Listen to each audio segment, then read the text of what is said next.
Olá para você, aqui Paulo Palhano, falando de Fortaleza, Ceará. Hoje, quarta-feira de 17 de junho do ano de 2020. Tentei fazer outros vídeos antes, mas a conexão não estava boa. Eu espero que dessa vez dê para a gente continuar. Bom, quero já agradecer a você que sempre me acompanha aqui nas redes sociais, no Facebook, no Instagram e no YouTube. Se você ainda não está inscrito no meu canal no YouTube, por favor, vá lá, Paulo Palhano, você ativa o sininho e aí você assiste algum vídeo, tem diversos vídeos lá e você pode dar o seu like, o seu dislike. Se você achar que é importante também compartilhar esse vídeo, compartilhe com seus amigos, compartilhe nas suas redes sociais, ok? Bom, quero falar com vocês hoje sobre, não é nenhum assunto especificamente do que está acontecendo, eu poderia falar sobre, por exemplo, o Alexandre de Moraes, o ministro, né, que mandou quebrar o sigilo bancário, telefônico, fiscal de diversos deputados que são aliados do presidente Bolsonaro. Poderia falar da curva descendente da pandemia no Brasil, em especial aqui no estado do Ceará, mas eu não vou falar sobre nenhum desses assuntos especificamente. Eu quero falar hoje sobre justiça. Tem um texto no livro de Romanos, é um livro bíblico, é o 6º livro da Bíblia, do Novo Testamento, que tem Mateus, Marcos, Lucas, João, Atos, aí vem o livro de Romanos, uma carta que foi escrita pelo grande apóstolo dos gentios, chamado Paulo de Tarso, e especificamente no capítulo 14, no versículo 17, Paulo diz o seguinte: porque o reino de Deus não é comida e nem bebida, mas justiça, paz e alegria no Espírito Santo. Bom, o reino de Deus não é comida nem bebida, mas justiça, paz e alegria no Espírito Santo. O reino de Deus é, antes de tudo, justiça. E o que é a justiça? A justiça é a capacidade de se fazer aquilo que é certo, de se fazer aquilo que é equilibrado, de se fazer aquilo que é centrado para um ou para outro. Isso é que é justiça. Há um salmo que diz: a misericórdia e a verdade se encontraram. Porque muitas vezes a verdade sem a misericórdia é muito dura. Então a gente precisa ter a expectativa e a experiência da misericórdia diante da verdade. E aí depois diz: a justiça e a paz se beijaram. Eu confesso a vocês que me impressiona a capacidade dos evangélicos serem tão tolerantes com a injustiça. Eu sou evangélico, sou cristão de confissão. Eu não gosto muito da expressão evangélica, eu prefiro falar que eu sou da confissão protestante, né? Mas o nome convencional é que eu sou evangélico e eu me converti no ano de 1985. E me impressionou sempre essa capacidade que o evangélico tem de ser tolerante com a injustiça.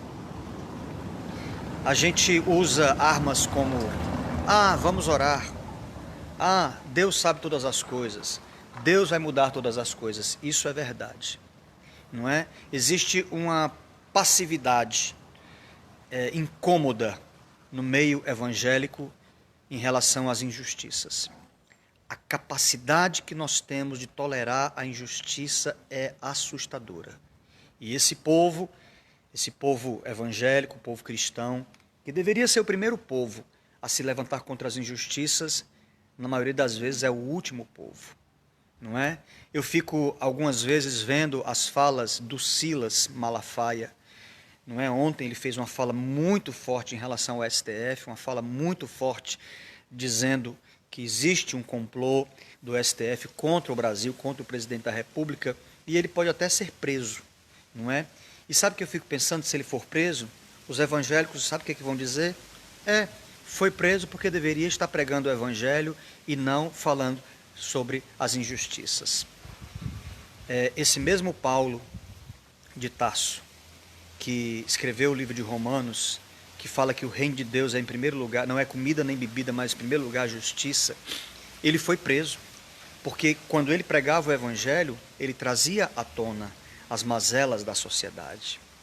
Ele como que as mãos que espremem um tumor, que espremem um furúnculo para sair aquele carnegão, Paulo meio que espremia as sociedades onde ele estava quando ele anunciava a verdade. E aí eu olho hoje a vida, não é? A pregação dos evangélicos se tornou apenas uma pregação de prosperidade, de riqueza financeira, de cura. É uma pregação puxada ao coaching das empresas de coaching, dos cursos de coaching, de imersão ao coaching. Mas elas não levam essas mesmas pessoas a uma reflexão de que os nossos irmãos estão sendo vilipendiados muitas vezes ao nosso redor. Estão sendo maltratados muitas vezes ao nosso redor. E aí, essa coisa de ser tolerante com a injustiça, o sentimento, sabe qual é? É que o mal ainda não chegou na minha casa. E se não chegou na minha casa, porque Deus protegeu a minha casa, o restante que se dane, sabe? Chegou na casa do outro, mas se não chegou na minha casa, que se danem, não é? Eu não vou me meter naquilo. Algumas vozes têm se levantado, a minha voz tem se levantado, e eu pago um preço por isso. A minha voz tem se levantado para denunciar digamos assim, o aspecto corrompido do que tem sido feito com a pandemia, do que tem sido feito com a questão do coronavírus, tanto aqui no estado do Ceará quanto no Brasil, do desmando do governador do estado do Ceará, do desmando do prefeito, não é? Não se pode, não é possível que você, não é possível, né? Tinha uma música do Roberto Carlos que falava sobre as baleias, não é possível que você suporte a barra de olhar nos olhos de quem morre em suas mãos e ver no mar se debater em sofrimento e até sentir-se um vencedor nesse momento. Então não é possível que você não se indigne quando pessoas estão morrendo e o dinheiro está sendo roubado, o dinheiro que era para salvar a vida das pessoas está sendo roubado e você não se indigna. Isso é assustador. E sabe o que é mais assustador? É quando você fica indignado com quem fica indignado. É quando você fica sensível demais com alguém que se revolta contra aquilo. É assustador que numa situação como essa, nós sabendo dos nomes das pessoas que estão fazendo isso, a gente diga que nosso caminho é unicamente ir para a igreja a orar. Não, vamos nos ajoelhar e vamos orar, não é? Eu já falei sobre isso, sobre dar nome aos bois, essa dificuldade que a gente tem de nomear, de dizer quem são as pessoas que estão trazendo a injustiça para a sociedade. É impossível, não é?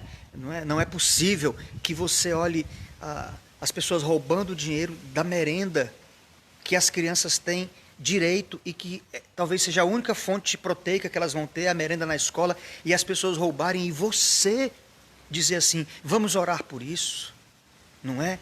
O livro de Tiago diz que se teu irmão vem até ti e te pede uma ajuda, passa por uma dificuldade, a única coisa que se você o despede em paz, como quem fosse assim, vamos orar, isso não é a boa religião.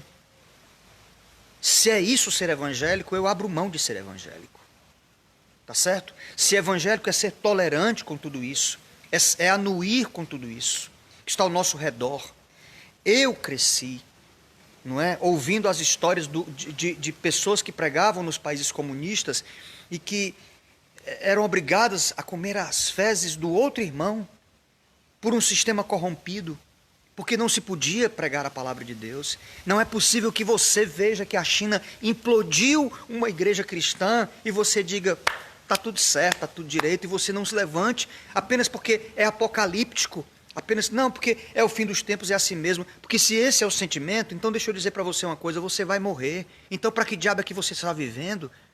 Não é? Se a gente tem que simplesmente aceitar passivamente, porque são coisas apocalípticas dos últimos dias, e nós vamos passar por isso mesmo, se a gente tem que aceitar isso tranquilamente, então aceite a marca da besta quando ela foi colocada na sua mão, na sua testa, já que é apocalíptico e você não pode fugir disso, já que existe uma predestinação sobre isso, então aceitemos passivamente. Então faça o seguinte, não viva mais, não coma mais, não faça mais amor com o seu cônjuge, não crie mais filhos, não trabalhe mais, espere morrer, já que a morte é certa. Se esse é o sentimento, então não vale a pena lutar. Se esse é o sentimento, não vale a pena viver. Não existe paz onde não há justiça. A justiça e a paz. O reino de Deus é, em primeiro lugar, justiça, paz e alegria. Estamos querendo experimentar a alegria onde não há paz. Estamos querendo experimentar a paz onde não há justiça. É a tríade do que é o reino de Deus. E Jesus nos ensinou na oração do Pai Nosso: venha a nós o teu reino.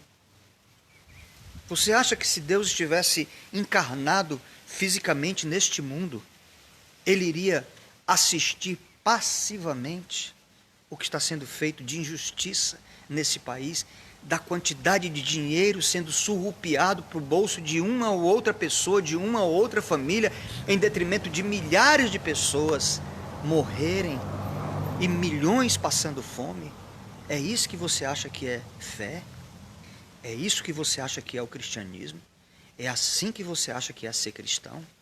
Simplesmente achando que nós temos que nos calar, irmos para os quartos e orar?